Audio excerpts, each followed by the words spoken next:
Hi అండి, అందరికీ welcome to Tejas kitchen. ఈరోజు పప్పు పాలకూర చేయబోతున్నానండి. నేను దానికి ఒక గ్లాస్ కందిపప్పు అరగంట ముందే నానబెట్టుకొని ఉంచుకున్నానండి. నేను కడుక్కొని అది కుక్కర్లో వేసుకోవాలి. 4-5 కట్టలు పాలకూర తీసుకున్నానండి. నేను అది కూడా కట్ చేసుకొని పక్కన పెట్టుకున్నాను. 2 కుక్కర్లో మిక్స్ చేసుకోవాలండి. మిక్స్ చేసుకున్న తర్వాత 4 పచ్చిమిరపకాయలు కట్ చేసి చిన్న చిన్నగా వేసుకోవాలి. 2 ఉల్లిపాయలు కట్ చేసి వేసుకోవాలండి.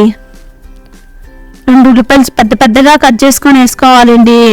కారం ఎక్కువ యూజ్ అవ్వదండి, ఇందులో బాగుంటుందండి. ఇంట్లో ఒకసారి ట్రై చేసి చూడండి ఎలా ఉంటుంది అనేది. మీరే చెప్తారు, మన కామెంట్స్లో పెట్టండి నాకు ఎలా ఉన్నదని.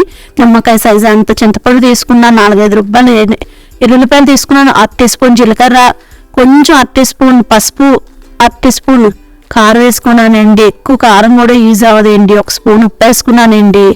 కొంచెం 1/2 టీ స్పూన్ ఆయిల్ వేసుకోవాలండి. ఆయిల్ వేసుకుంటే ఏంటంటే ఎక్కువ పొంగిపోదండి మనకి. ఉప్పు వేసుకుంటే వేగం ఉడుకుతుంది కందిపప్పు అనేది. అలాగే నేను 2 గ్లాసులు వాటర్ వేసుకున్నానండి. చాలా ఒక్కసారి ట్రై చేసి చూడండి మీ ఇంట్లో కూడా ఎంత బాగుంటుందో. కందిపప్పు పైకి కిందకి కలుపుకోవాలండి. పప్పు కిందనే ఉండిపోతాయి, అడుగు అనేది మాడిపోతుందండి.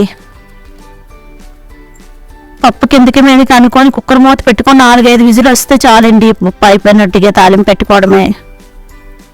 చాలా బాగుంటుందండి. ఇట్లా ట్రై చేసి చూడండి ఒక్కసారి మీ ఇంట్లో. ఎంత బాగుంటుందో. పాలకూర కూడా చాలా మంచిదండి. ఇప్పుడు ఏ పిల్లలు తినడానికి ఇది తినను అది తినను అని మారం చేస్తారు. ఇట్లా పెట్టండి, పిల్లలు చాలా బాగా తింటారు.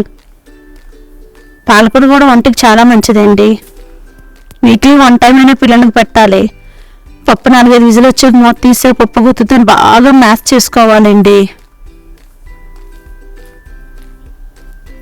అంత కారం ఉండదు, అంత పులుపు ఉండదు, చాలా బాగుంటుంది. తాలింపుకి 1 స్పూన్ ఆవాలు, 1 స్పూన్ జీలకర్ర, 2 ఎల్లుల్లిపాయ రబ్బలు, 2 ఎండుమిరపకాయలు వేసుకున్నానండి. నేను కొంచెం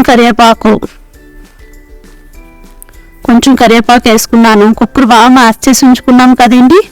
ఆ తాలింపు అనేది ఆ కుక్కర్లో వేసుకోవాలండి.